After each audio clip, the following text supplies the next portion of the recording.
masu sauraron mu da kallon mu yau ake bikin wato bankwana da ɗaya daga cikin tsofaffin ma'aikatan sashen Hausa na DW wato Umar Aliyu bayan kwashe shekaru 41 yana aiki da sashen Hausa. Kuma za mu je irin fatan alkhairi da kuma yadda ya zauna da kuma wasu ma'aikata suka zauna da shi a yayin da suke masa fatan alkhairi.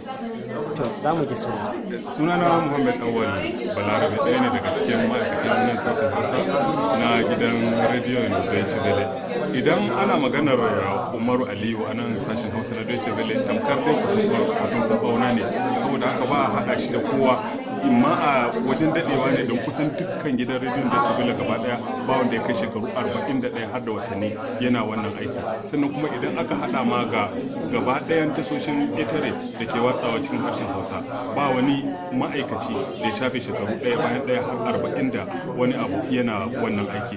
Sannan na biyu, uba ne ga kowa, saboda ga haƙuri na zama da mutane, ga irin ba da shawarwari, ga shi duk shawara idan ka kawo masa zai karɓa ya yi nazari, sannan ma dai ya ma amince da wannan ɗin. Saboda haka shi ya riga ya tabbata cewar aikin jarida aiki ne na art, saboda haka kowa na da wata baiwa da za a iya amfani da ita wajen sarrafa al'amura har kuma a burge masu sauraro ko masu kallo ko kuma masu rubutu. Saboda haka bayan shafe wannan tsawon lokaci da yanzu lokaci ne a gurin shi na hutu da irin hidimomi na iyali da ya'ya da jikoki da ma da wasu abubuwa daban-daban da zai iya sa a gaban shi nan gaba. Saboda haka fatan alheri ne a gare shi, kasancewa ya gama aiki musamman ma a nan Turai da an riga an san kalubale iri daban-daban da aikin jarida ya fuskanta, kama daga wancan lokaci da za ka samu cewar watakila ko daga wakilai sai idan sun naɗo abu a ce sannan sun turo har zuwa wannan zamani namu wanda za ka samu cewar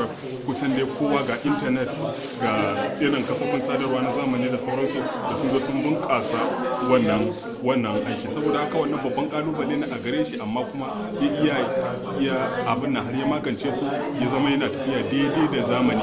Kai ka ce irin shekaru 20 yake da shi ko 20 da wani abu. Kalma daya a cikin iya zaman da kai da shi, kalma daya me za ka iya tunawa da shi wanda za ka taɓa mantawa da shi ba rayuwa? Ni zan iya cewa kirki, saboda a shekarar 1998 lokacin ina wakilin Deutsche Welle a Kamaru na sashen Faransanci da kuma Hausa, na samu karramawa a kungiyar tarayyar Turai. Da na zo sai na iso nan Bonn domin in zo in gaishe su.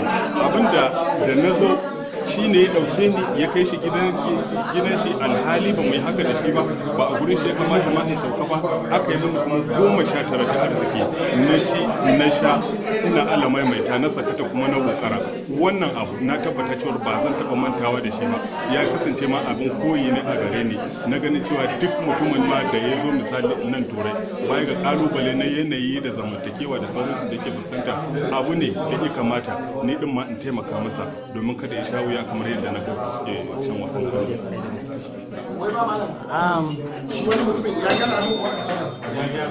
To muna da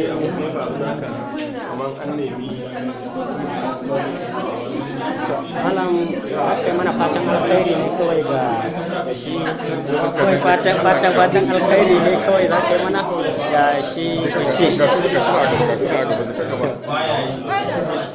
to malam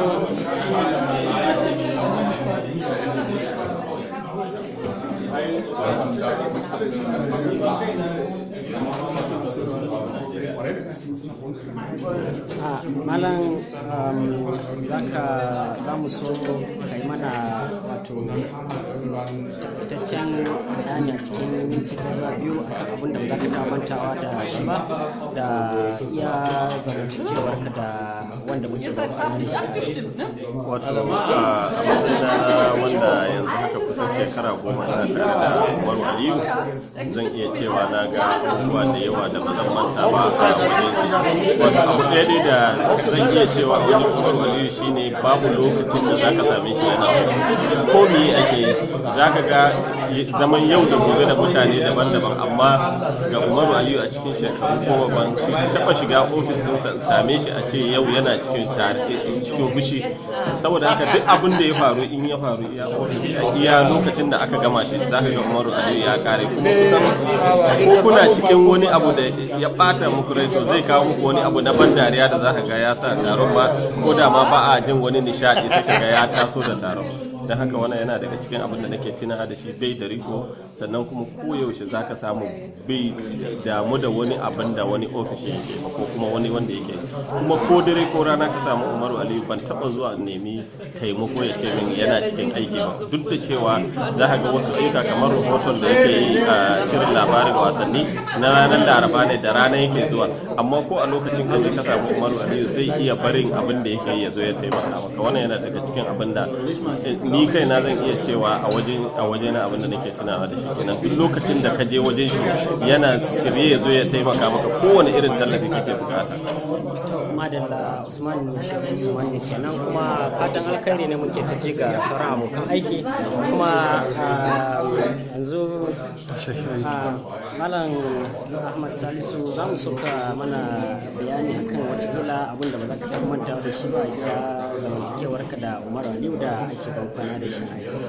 To wannan shekaru 41 zan ce shekaru ne da aka kwashe su cikin mutunta ma'aikata, cikin mutunta dukkanin wanda ya zo neman horo a nan. Shekaru da 40 da aka yi su ana ba da gudunmawa wajen yaɗa labarai, mutum karnan mutane, mutum matasa kai, mutum wanda zan iya cewa ya baro gurbi da babu dama ya cike shi a iya wannan su kuma ce a shekaru da dama da su fatan Allah ya shige masa gaba. Kuma da lamun rai suke to nan ka zo ne Aliyu Abdullahi Imam shi ma yana ɗaya daga cikin waɗanda suka yi tarayya da shi Umaru Aliyu, kuma za mu so mu ji fatan alkhairinsa gare shi. Ina masa fatan alkhairi kuma da fatan Allah ya inganta rayuwarsa, kuma mutum ne wanda ya rike kowa tamkar shi ya tsuguna ya rike shi, ya zauna da kowa lafiya. Wato babban abin farin ciki shine a ce ka rabu da jama'a lafiya lau, ba ka da wani abokin rigima ko abokin fada ko wani abokin hamayya, kasance kowa naka ne. Shine babban abin da mutum zai alfahari da shi yayin da aka ce ka rabu da mutane, kuma abin da mutanen za su ke tunawa da kai a kansu. Fatan mu Allah ya sa abubuwan alkhairin da ya yi wato su bi ga 'ya'yansa wanda ya haifa. Allah ya sa ka da alheri, muna masa fatan alkhairi a rayuwa ta gaba. To kuma yanzu shi wato Umaru Aliyu da yake kokarin yin bankwana, za mu so wato ka yi wa masu sauraron ka da ka shafe sama da shekaru aru-aru kai musu fatan alkhairi da kuma da wani sako a su masu sauraron ka shekara da. To sako ga masu sauraron mu gaba daya da kuma duk waɗanda suka sani shine wato ina matukar godiya da goyon baya da cikakkiyar wato goyon baya haɗin kai da taimakon da suka bani tsawon shekaru fiye da 40 da na yi a sashen Hausa. To lokacin ritaya ya yi a hukumance, saboda haka kafin in tafi godiya ta tabbata da kowa da kowa, musamman masu sauraron da suka daɗe suna sauraron shirye-shirye daban-daban waɗanda ni kai na gabatar da kuma waɗanda na taimaka aka gabatar. Saboda haka masu sauraron mu lokacin ritaya kuma godiya gare ku gaba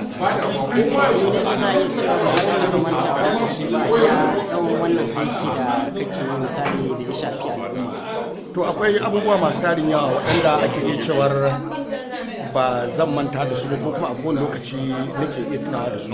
Wato wannan aiki ya bani damar sanin mutane masu tarin yawa waɗanda muke tare da su yanzu da kuma waɗanda suka zo suka aiki tare da ni suka tafi, waɗansu ba su da rai, waɗansu har yanzu suna nan da ransu, ba zan iya tuna su gaba ɗaya ba. Saboda haka wato wannan aiki wata dama ce don samun sanin jama'a da kuma ainihin sanin menene aikin jarida, me aikin aikin jarida ya kunsa meye abinda ake nufi da samun labarai, tara labarai, sanarwa masu labarai yake nufi.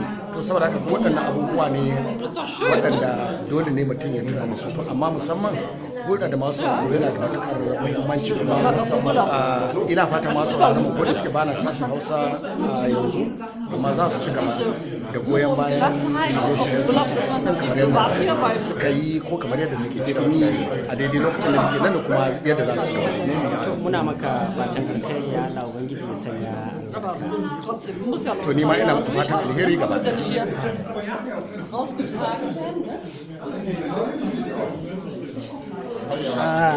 Assalamu alaikum. Muna kuma a gefe tare da ɗaya daga cikin ma'aikata kwance babban edita na sashen Hausa na wanda ba za a ce sabon suna bane a gare kuma masu sauraro, wato Ahmad Tijjani. To malam, da ka yau a biki da za a ce ana ban kwana da ɗaya daga cikin waɗanda ka sha gwagwarmayar aiki tare da su, me za ka ce ga shi wannan ba Allah Umaru Aliyu? To Umaru Aliyu dai kamar yadda masu sauraro suka san shi kwararren ma'aikaci ne, kuma ni kaina na koyi abubuwa da dama daga musu, domin na fara aiki nan na zo na tarar da shi. Na ji ya yi aiki wajejen akalla shekaru 5 ko sama da haka kafin ni na zo nan na fara aiki. Kuma sanda na fara aiki ko ɗazun nan nake gaya ma nake faɗawa wani abokin aiki irin taimako da Aliyu ya yi min ni kaina. Na ce da shi sanda na fara aiki nukan fito ne daga Frankfurt zo Kwalan. Na zo na aikin safe, na aikin rana, da rana yawanci ran Saturday, ranar Asabar, Allah shi kan rai kan je wajen Alhaji Abu Gwadabi. Daga can kuma Sani Dauda, Allah shi kan rai zai zo ya ɗauke ni mu shiga bas mu je wurin Aliyu. Za mu je muna wurin muna hira mu kalli labarin wasannin kwallon kafa. Labarin wasannin kwallon kafa sai an gama labaran sannan mu fito.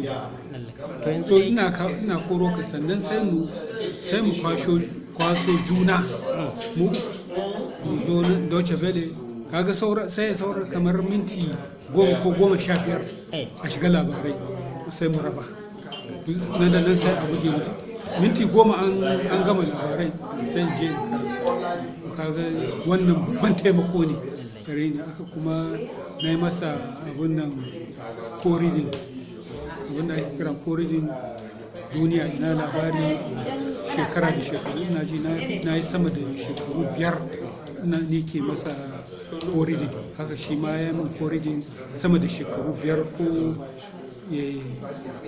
abun nan yana mun koridin a labarin abun nan Jamus. Shi wannan koridin din ya yake a wancan zamani misali, don yanzu kamar mu ba mu tarar da shi haka ba. To koridin shine abun nan ku biyu ne za ku karanta, kamar gabatarwa biyu kenan misali. Ku biyu ne za ku karanta labari, za ku karanta program din da ke yi feature yana duniya ina labari, ni ku za mu karanta, ni kuma ina Jamus a yau, ni da shi za mu karanta. To yanzu wani fatan alkhairi za ka masa ganin cewa yau ga shi kwana da aiki kamar yadda kai ma ka kwana a shekarun da suka shuɗe? Abinda muke masa fata shine babban alheri shine rai da lafiya. Ina masa fatan rai da lafiya. Allah ba shi yawan rai Allah kuma ba shi cikakken lafiya saboda wannan abu su ne a ganina su ne muhimman lamari a ganina sannan kuma ya ba shi zaman lafiya da shi da iyalinsa. Mun gode kwarai da gaske. Masha.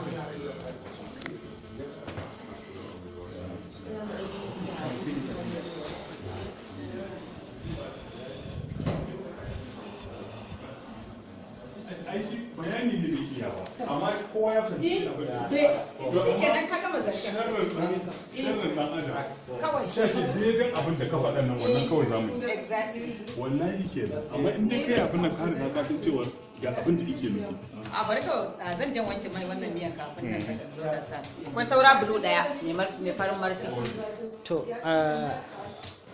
gashi ɗazu muna filin kokarin yin bankwana da shi wanda za mu ce kaka ko mahaifi a wannan fili, amma idona ya gane min kamar kina ɗaya daga cikin masu igar da kwalla. Na san ba za a rasa dalili ba.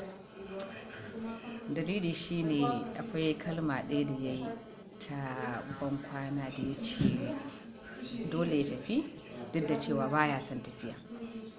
Duk wanda ya san sashen Hausa ko duk wani mai sauraron sashen Hausa baraga bayan mu ma'aikata da muke nan ya san cewa Umar Aliyu, wanda kowa ya san muna kiran shi dadi saboda uba ne a wurinmu, mutum ne, uban ne na gaske, ba wai a suna ne kawai ba. Dukkanmu nan mun yi ta zuwa wanda muka tarar a nan suka tafi dadi suke kiran shi, muka zo muka ɗora a kai, kowa yana kiran shi dadi.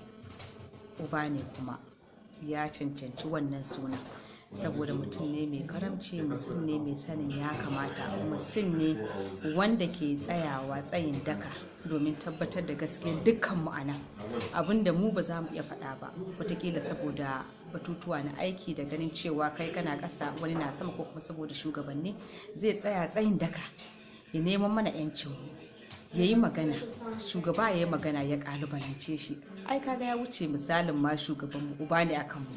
To yau ya za ki je idan aka waye gari yau za ki wuce ofishin shi kiga baya nan, kuma gobe ma haka jibi ma haka, ya za ki ji?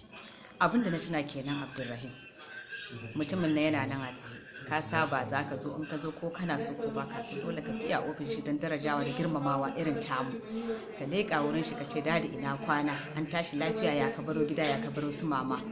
Yau abinda na tuna shi ne babu wannan daman ta kallon shi in ce bude ofishin shi in ce dadi ina kwana, ka zo ya su mama.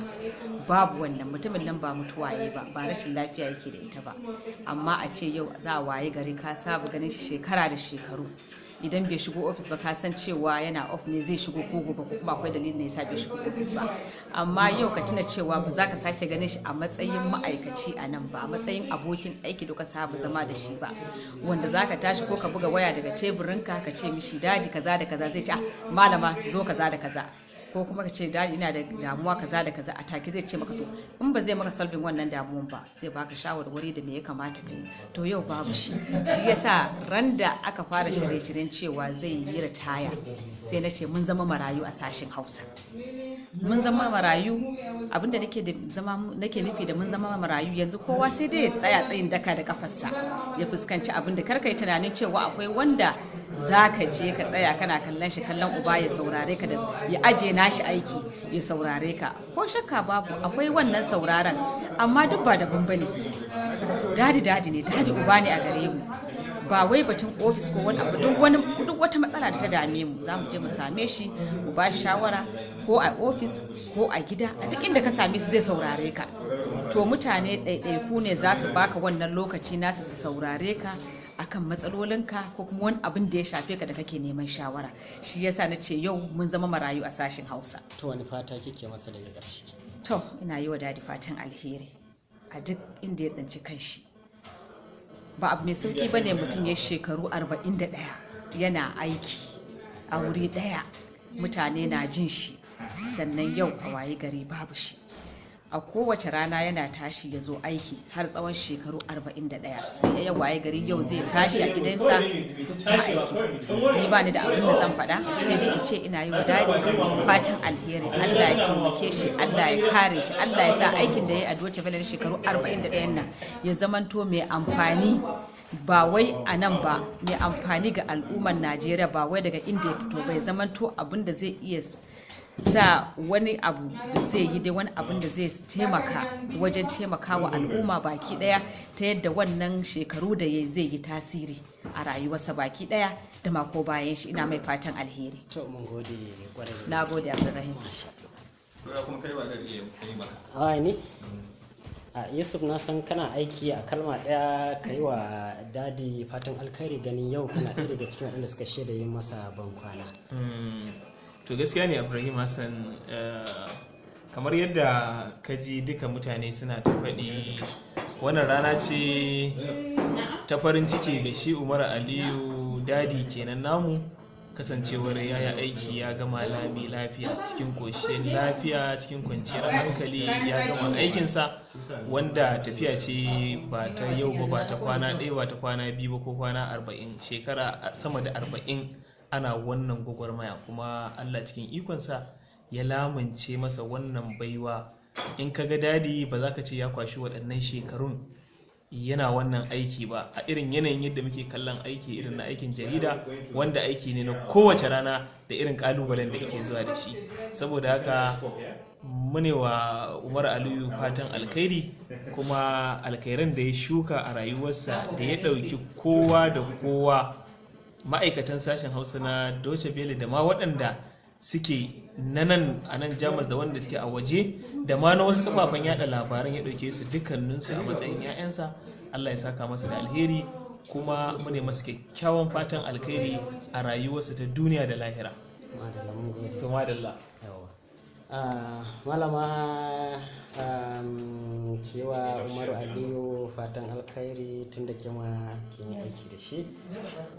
Yawwa, ina fatan Malam Aliyu kana alheri sosai, na fatan kana da lafiya sosai, na fatan kana jin daɗi da lokacin hutawa sosai, da kuma na fatan zai shi gaya musu ziyarci a cikin sashen Hausa. To mun gode sosai.